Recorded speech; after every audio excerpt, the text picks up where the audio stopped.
Meantime, Swedish divers have made an historic discovery at the bottom of the Baltic Sea. They found a World War II bomber thought lost forever. As Kevin Fleming reports, the plane has ties to Alberta, and the hope is it will end up here once again.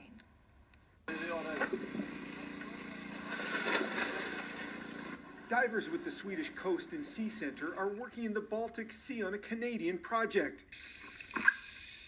These pictures are from 4 days ago, showing them measuring pieces of wreckage they can see above the sand. This is the crew of HR 871.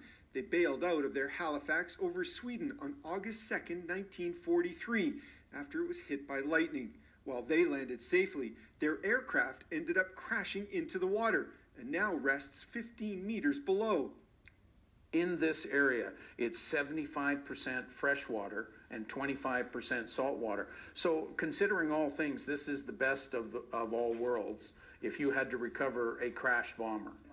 Carl Kasgaard, who's with the Bomber Command Museum in Nanton, is heading up the recovery project. He searched all over Europe looking for parts, but all 1,230 Canadian Halifaxes were scrapped. Kasgaard says this project is important because Canadian pilots and aircrew flew the majority of their missions in the Halifax.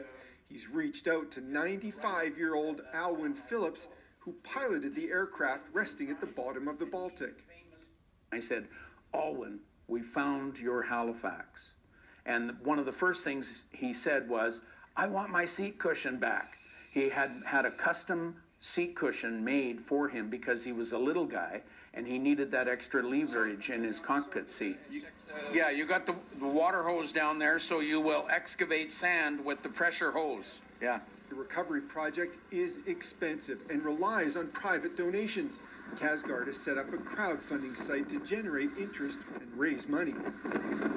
We have to deal with treating the Halifax after it comes out of the water. It has to be chemically treated and preserved and conserved. So it's not just yank it out of the water and go.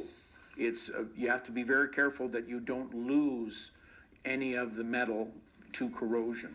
It's taken 20 years for Kasgaard to find all sorts of parts for the Halifax aircraft, but this chance off of Sweden allows him to find an entire aircraft that will work as a template to rebuild some of Canada's most important bomber history. Kevin Fleming, CTV News, Nanton.